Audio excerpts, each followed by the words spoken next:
สบายดีสวัสดีพี่เอฟซีฟังไทยแล้วก็ฟังลาวยินดีต้อนรับเข้าสู่ช่องเก็บแก้วสาวลาวเช่นเก่าเช่นเคยแล้วเนาะพี่เอฟซีวันนี้ก็ได้มาพบกับพ่อกับช่องสาวเก็บแก้วเช่นเก่าเช่นเคยอีกแล้วทุกคนพี่เอฟซีวันนี้สาวเก็บแก้วมีคลิปมานำเสนอให้กับพี่เอฟซีนะพี่เอฟซีบางคนก็น่าจะเห็นละบางคนก็น่าจะบ่เห็นเนาะพี่เอฟซีคลิปบ่าวน้อยปากเซนั่นเองเนาะที่ว่าเพิ่นได้หอบเงิน1,000,000 บาทเนาะจะเป็นเงินลาวกับ100 ล้านเนาะ100 ล้านกีบนั่นเองเนาะพี่เอฟซีซึ่งเพิ่นจะเอาเงินไปซื้อดินเนาะที่ฝั่งลาวนั่นเองเนาะแล้วเพิ่นกลับมาเมื่อใดก็บ่แน่ใจเนาะแต่เห็นคลิปเพิ่นหอบเงิน100,000 บาทและก็จะเป็นคลิปวิดีโอที่ว่าบ่าวจับบ่าวเจ็บต้องขออนุญาตถ้าเอิ้นซื้อผิดก็เนาะสัมภาษณ์บ่าวน้อยนั่นเองเนาะที่ว่าเพิ่นหอบเงิน100,000 บาทหรือว่า100 ล้านกีบเนาะมาอยากซื้อดินที่บ้านตัวเองหรือว่าอยู่ที่ประเทศลาวเนาะบ้านเกิดเมืองนอนว่าซั่นซะเนาะPFC ซึ่งค่าแรงวันละ12,000เนาะวันละ12,000และเพิ่นก็ได้ยืนยันว่าเงินตัวนี้แม่นเป็นเงินการเฮ็ดงานล้วนๆบ่มีเงินอันอื่นปนเข้ามาเนาะพี่ๆ FC เนาะเดี๋ยวเฮาไปเบิ่งว่าเพิ่นมีวิธีเก็บเงินได้จั่งใดเก็บแนวใดเพิ่นจึงได้เก็บเงินได้หลายปานนี้เนาะไปเฮ็ดงานอยู่ที่ฝั่งไทยเป็นหนุ่มลาวที่ขยันบ่เนาะพี่ๆ FC จึงแบบสามารถเก็บเงินได้หลายปานนี้เนาะก่อนที่ไปรับชมคลิปวิดีโอก็ต้องขออนุญาตจากช่องบ่าวน้อยปากเซเนาะที่ว่าเอาคลิปของเพิ่นหรือว่าของอ้ายเพิ่นไปเผยแพร่ไปรีแอคชั่นน่ะเนาะไปรีแอคชั่นมื้อนี้ก็เพื่อเป็นแรงบันดาลใจให้กับคนลาวที่ว่าไปทำงานไปเฮ็ดงานอยู่เมืองไทยนั่นเองเนาะจะแบบว่ามีความคิดเห็นจั่งใดเนาะพี่ๆ FC เนาะเดี๋ยวเราไปติดตามรับชมคลิปวิดีโอไปพร้อมกันเลยเนาะดีๆให้บ่น้อยเนาะถึงแม้ว่าผู้ใดก็แล้วแต่จะมองข้ามจะบ่เห็นค่านะจะแนมกายบ่น้อยนี่แหละที่เฮ็ดให้บ่น้อยรักประเทศไทยครับคนหลายคนนี่ตั้งข้อสงสัยว่าเป็นหยังบ่น้อยคือรักประเทศไทยอีหลีล้อแท้เนาะคือเฮาตั้งใจไปหาเงินแล้วเฮาเห็นเม็ดเงินอะเฮาเห็นแล้วเฮาได้เป็นกอบเป็นกำอะครับผมเฮาอาจจะบ่ได้ไปอวดไปโชว์คือคนอื่นอืมแต่เฮาก็ฮู้อยู่แก่ใจว่าเฮาได้เฮาเห็นเฮาก็เลยรักพื้นแผ่นดินไทยรักเฒ่าแก่ไทยรักประเทศไทย ครับนี่เนาะ1 2 3เนาะก็ประมาณ100,000 บาท100,000 บาทมื้อนี้คือตั้งเป้ากับชีวิตไว้สูงเนาะอ๋อตอนนี้หันบ่น้อยยังลังเลอยู่ เพราะว่าบ่น้อยกะว่าสิเก็บเงิน100,000นี่มาซื้อที่ดินๆอานะแล้วตอนนี้บ่น้อยมาเบิ่งแล้วที่มันบ่ถูกใจปานใดอ๋อก็เลยคิดว่าควรเอาไปแลกเป็นเงินกีบแล้วไปฝากธนาคารไว้บ่หรือว่าควรซื้อทองเก็บไว้อ๋อตอนนี้ยังลังเลยังลังเลอยู่เนาะอุ๊ยแต่ก่อนที่จะไปถึงจุดนั้นเนาะบ่อ้ายอยากถามบ่หน่อยนะว่าครับผมเฮ้ยเงิน100,000 บาทอ้ายบอกเลยอ้ายในชีวิตอ้ายบ่เคยได้สัมผัสครับอ้ายไปเฮ็ดงานอยู่ไทยคือกันอันนี้ได้มาจากไสอันนี้เนาะก็คือบ่หน่อยต้องเกริ่นแบบนี้ คือเงินก้อนนี้เนี่ยบ่หน่อยบ่ได้เอามาอวด หรือบ่ได้เอามาอ้างบ่ได้เอามาโชว์ไผเนาะอาแต่บ่หน่อยสิเอามาเป็นแรงผลักดัน ให้แรงงานหลายๆคนอาที่มักจะจมหรือมักจะบอกว่ามาทำงานอยู่ประเทศไทยอืมไปเฮ็ดเวียกอยู่ประเทศไทย เขาก็ซื้อพาสปอร์ตก็ต่ออ่าอิหยังก็เสียอืมเงินเลยบ่เหลือกินบ่เหลือเก็บอ๋อเนาะเขาก็เลยเอาเงินก้อนนี้จากการทำงานอยู่ในไทยเนี่ยมาเป็นตัวอย่าง หรือว่ามาเป็นแรงผลักดันให้หลายๆคนเนาะโอ้คือเงินอันนี้จากการทำงานในประเทศไทยบ่เงินถูกต้องก้นนี้อันนี้โอ้บ่น้อยเฮ็ดงานอยู่ประเทศไทยบ่น้อยจำได้ว่าใช้เวลาเก็บเงินก้อนนี้100,000 บาทนี่1 เดือน1 ปีกับ5 เดือน1 ปีก็5 เดือน แม่นเฮ้ยแล้วบ่น้อยตั้งเป้าหมายได้ถึงสามารถที่จะเก็บเงินก้อน100,000 บาทนั้นได้ภายในเวลาแค่ปีกว่าเอาจริงนะอันนี้บ่เป้าหมายของบ่น้อยนี่คือบ่น้อยเป็นคนที่จดเวลาบ่น้อยสิมาประเทศไทยนี่บ่น้อยจดอ๋อว่าจดตั้งแต่มื้อแรกที่บ่น้อยตีวีซ่าเลยอาคือตีวีซ่านี่มันสามารถอยู่ได้2 ปี โอ้ มันสามารถอยู่ได้2 ปีเพราะฉะนั้น2 ปีมี24 เดือน อืม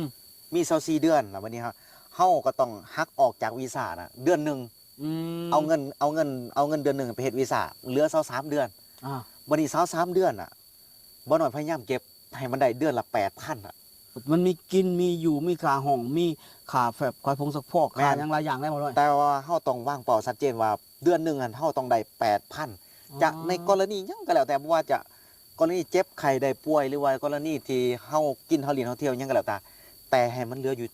8,000 ยังไงก็ต้องให้เหลือ 8,000 ได้หลายกว่า 8,000แฮงดี อ๋อคือ แม่ บ่ให้ต่ำกว่านั้น แม่นแต่ว่าบ่แม่นว่าเงินที่ว่าเหลือจากนั้นน่ะเพราะว่าเงินเดือนบ่น้อยมัน 12,000 เนาะ อ๋อ เหลือจาก 8,000 น่ะบ่แม่นว่าบ่น้อยเอาไปกินไปใส่ไปเที่ยวนะบ่น้อยก็เก็บนะ อ๋อ เก็บไว้ยามเจ็บยามป่วยยามไข้ โอ้ เนาะ คือบริหารในแบบนี้ แม่นวิธีบริหารเงินของบ่น้อยนะ อ๋อ บาทนี้หันบ่น้อยก็รวบรวมมาเรื่อยๆรวบรวมมาเรื่อยๆ5 เดือน หาเดือน ถามว่าตอนนี้มี100,000 บาทเท่านี้บ่จริง ๆ มันก็มีมากกว่านี้ อ่า 100,000 200,000 100,000แต่ว่าบ่น้อยอยากเอาก้อนนี้มาเป็นแรงผลักดันให้หลายๆคนได้ ให้ห เห็ ลาย น คนได้เห็น เนาะ โอ้ คือโต100,000 200,000 100,000บ่น้อยกะว่าจะเอาไว้ไปต่อยอดอีก ม ไปทำงานอยู่ประเทศไทยอีก อ๋อ แต่ว่าก้อนเนี้บ่น้อยกลับมาบ้านครั้งเนี้ยกะว่าอยากมาซื้อที่แหละ แต่เบิ่งแล้วมัน มันยังบ่ถือใจปานใด บ่ถูกใจ แสดงว่าไอ้เงิน ทำเล คือเงินก้อนนี้คือบ่าวน้อยมี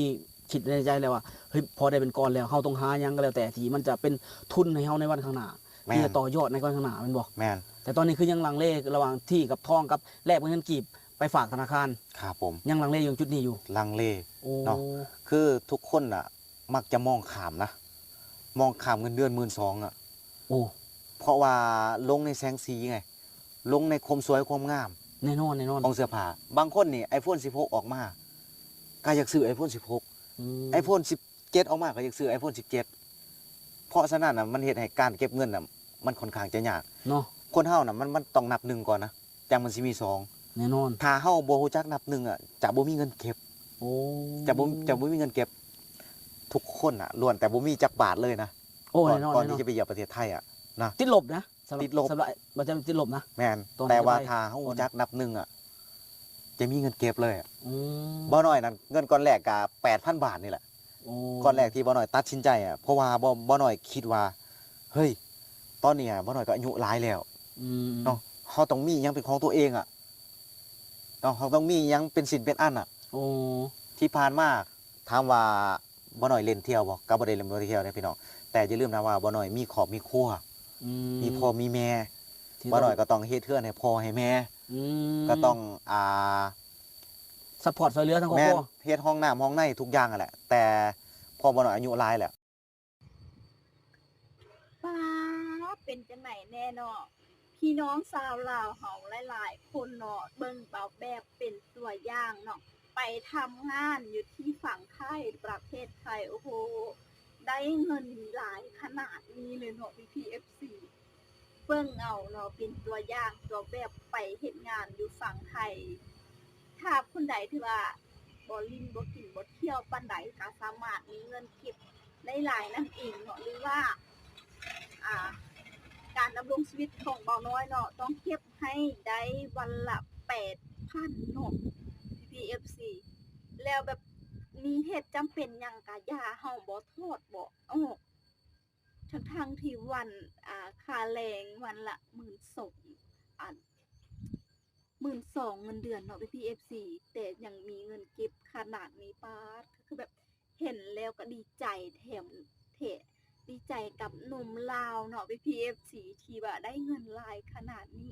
แต่ตอนนี้เพิ่นกำลังลังเลเนาะนี่แหละมีสติในการใช้เงินเนาะเศรษฐกิจแบบนี้เนาะยังลังเลว่าจะบ่ซื้อดินก็บ่มักแล้วเนาะอยากไปแลกเป็นเงินกีบหรือว่าซื้อค้ำไว้เนาะเพราะว่าเศรษฐกิจอยู่บ้านเฮาเงินบาทมันบ่แน่นอนเนาะ PPFC เนาะบ่แน่นอนเนาะบ่อยู่จุดเก้าว่าซั่นซะหลายๆคนกะไผที่ว่าเคยไปฝั่งลาวก็อาจจะฮู้เนาะ PPFC ว่าเงินบาทฝั่งลาวมันมีขึ้นมีลงว่าซั่นซะเนาะแลกเป็นเงินกีบนั่นเองเนาะ PPFC เนาะอยากให้หลายๆคนก็มีสติในการใช้ ช้ชีวิตและก็ตัวเองเนาะการใช้ชีวิตการเป็นอยู่เนาะอย่างมีสติระมัดระวังเพราะว่าเศรษฐกิจช่วงนี้แบบมันบ่คือเก่าว่าซั่นสนอ PFC เนาะไปหลายคนหลายที่แล้ว สำหรับมีคอมเมนต์ที่พี่ๆคนไทยเขาคอมเมนต์มาหลายแห่งเรา PFC คอมเมนต์นี่ก็แบบดีใจกับคนลาวด้วยนะครับสู้ๆไปด้วยกันเรา PFC ส่วนคอมเมนต์ต่อมากับการทำงานในไทยไม่ใช่เป็นที่ค่านะมาทำงานหาเงินเพื่อความอยู่รอดคนไทยก็ทำงานหาเงินเพื่อความอยู่รอดเหมือนกันค่ะที่อนาคตที่ดีการทำงานโอ้โหแบบสุดยอดเลยเนาะคือแบบเฮาบ่ต้องคิดว่าไปเป็นขอบพิค่าเพิ่นจ้างเฮาเพิ่นก็แล้วเวียกเฮารับงานเพิ่นเฮาก็ได้เงินเป็นการแลกในการกันเนาะ PFC แล้วก็คอมเมนต์ต่อมาเก่งมากเป็นกำลังใจให้นะคะโอ้โหแบบทำงานไวได้เงินเยอะสู้ๆแล้วก็มีคอมเมนต์อีกคอมเมนต์นึงคอมเมนต์มาแบบถ้าแบบขยันเนาะ PFC ขยันแบบไม่เอาเปรียบเพื่อนมนุษย์ด้วยกันเนาะ PFC แล้วก็มีคอมเมนต์หนึ่งคอมเมนต์บอกมาว่าถ้าเจ้านายมีบ้านให้มีข้าวให้กินมันจะลดค่าใช้จ่ายนะครับถึงจะเก็บได้ง่ายบ้านไม่ต้องไม่ต้องแบบจ่ายค่าห้องขายอย่างนั้นหรอกแบบนี้ก็ได้เยอะนะบางคนก็อยู่ได้เป็น10 ปีคุณป้าเป็น PFC คือแบบอยู่ได้โดดแห่งเนาะ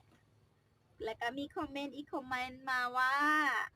ขอให้พยายามสู้ต่อไปความสำเร็จอยู่ที่ใดความ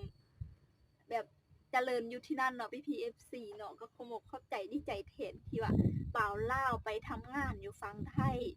ได้เงินหลายปานนี้นั่นเองเนาะ PFC เนาะได้ถึงว่า100 ล้านบาท100 ล้านกีบเนาะ PFC ป้าถ้าแบบหาเงินได้สำนี้คือภูมิใจแล้วเนาะ PFC แบบสาวเข็ดแก้วยังบ่หาเงินยังบ่ได้ปานนี้ได้จักเป็นจังไดเงินบ่ฮู้เลยเนาะบ่เคยได้เงินหลายนำเพิ่นจักเทื่อเนาะ PFC เนาะแล้วก็แบบคนไทยเขาแบบมีคอมเมนต์หนึ่งบอกว่าชอบคนขยันมักคนขยันอยู่ที่ไหนก็แบบรอดเนาะ PFC เขามองเข้าใจว่าติดตามรับชมคลิปวิดีโอของสาวเกดแก้วสำหรับคลิปนี้สาวเกดแก้วก็จะได้ขอตัวลาไปก่อนเนาะถ้าหากว่า PFC คนไหนอยากไปติดตามรับชมคลิปของบ่าวน้อยคลิปเต็มก็สามารถไปรับชมคลิปเต็มเนาะส่วนสาวเกดแก้วเอามานี่ก็เป็นคลิปบางส่วนเท่านั้นเนาะสามารถไปติดตามรับชมวิดีโออ้ายเพิ่นได้บ่าวน้อยปากเซนั่นเองเนาะสำหรับคลิปนี้ขอตัวลาไปก่อน